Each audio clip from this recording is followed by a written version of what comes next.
Perkembangan kehidupan politik dan ekonomi pada masa demokrasi terpimpin. Pada masa demokrasi terpimpin, kehidupan politik dan ekonomi Indonesia mengalami sentralisasi. Kekuasaan di tangan presiden, sementara ekonomi ditandai dengan kebijakan ekonomi yang mengantar sektor strategi dan perencanaan pembangunan nasional. Dalam materi ini ada dua. Yang pertama, kondisi politik pada masa demokrasi terpimpin, dan yang kedua, kondisi ekonomi pada masa demokrasi terpimpin. Penjelasan yang pertama akan dijelaskan oleh teman saya, yaitu Yuni Delpitasari. Ayo simak videonya. Masa awal kemerdekaan demokrasi liberal dan demokrasi terpimpin. Indonesia merdeka pada tanggal 17 Agustus 1945 dan ditandai dengan pembacaan proklamasi oleh Insinyur Soekarno. Sejak saat itu, Indonesia masih terus berjuang untuk menjadi negara yang berdaulat seutuhnya, perkembangan di bidang politik, ekonomi, sosial, dan budaya.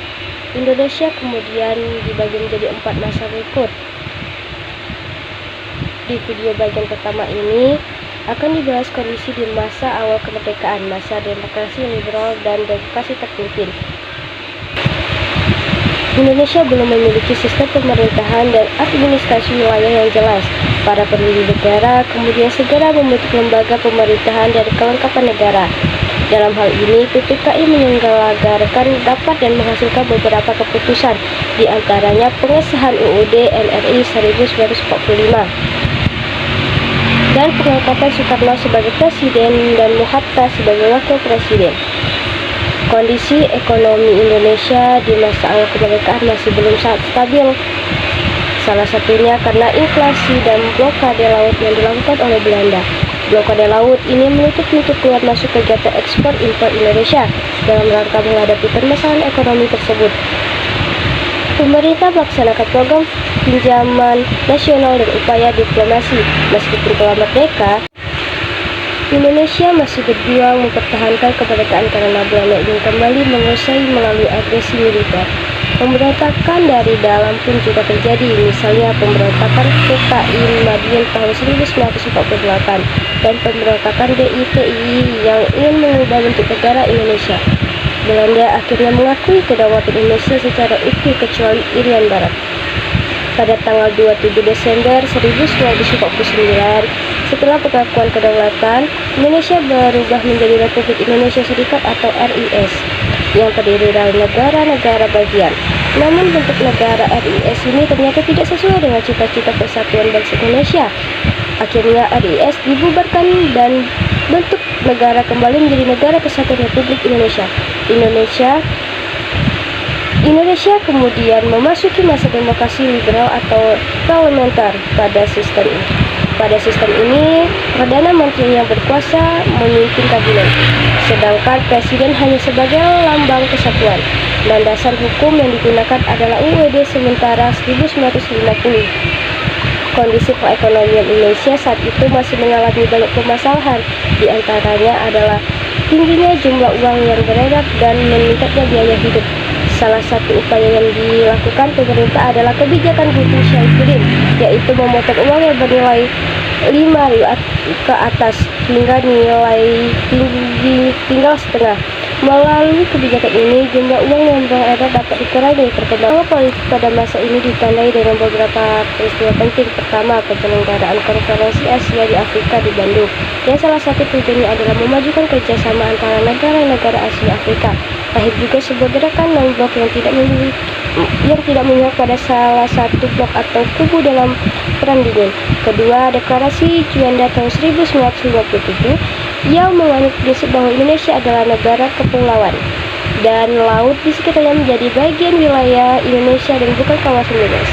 Selanjutnya, penyelenggaraan pemilu pertama pada tahun 1955 yang menjadi tonggak awal demokrasi di Indonesia.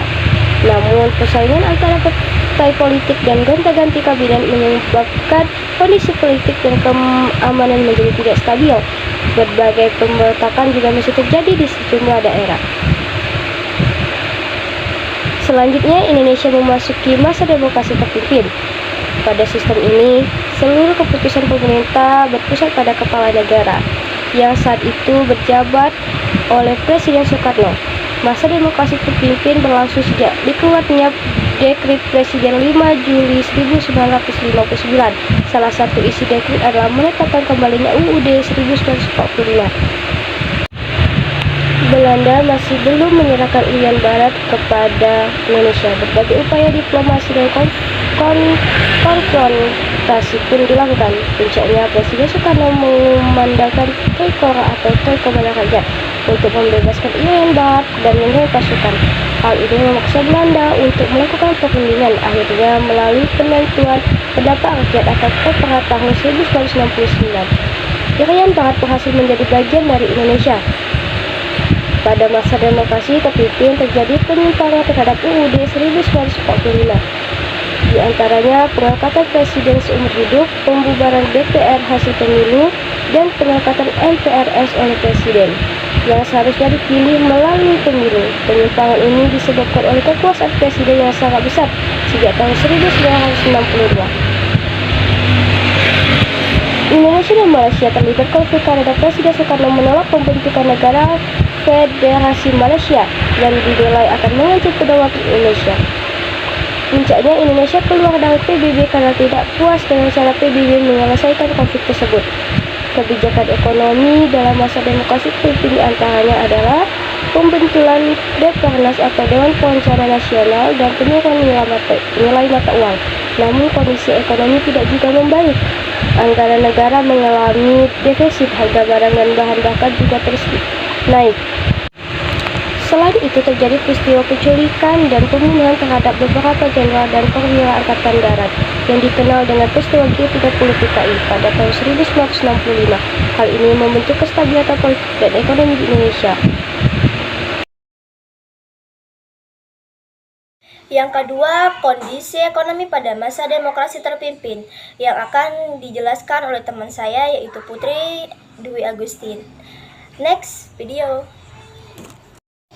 Demokrasi terpimpin adalah seluruh sistem ekonomi berada atau berpusat pada pemimpin negara, namun penerapan ini gagal karena kondisi ekonomi Indonesia yang tercatat paling buruk dalam sejarah.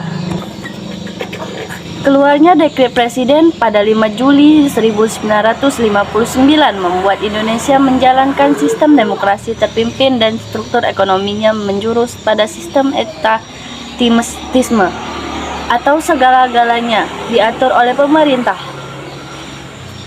Dengan menerapkan sistem ini, pemerintah berharap bahwa kondisi Indonesia akan bermuara pada kemakmuran bersama dan bersamaan dalam sosial, politik, maupun ekonomi. Sayangnya, pasca kemerdekaan kehidupan ekonomi Indonesia masih sangat lemah dan kebijakan-kebijakan ekonomi yang diambil oleh pemerintah pada masa itu belum mampu memperbaiki keadaan. Adapun penyebab lain demokrasi terpimpin, yaitu sebagai berikut. 1. Pemberontakan dan gejolak politik terjadi berulang kali.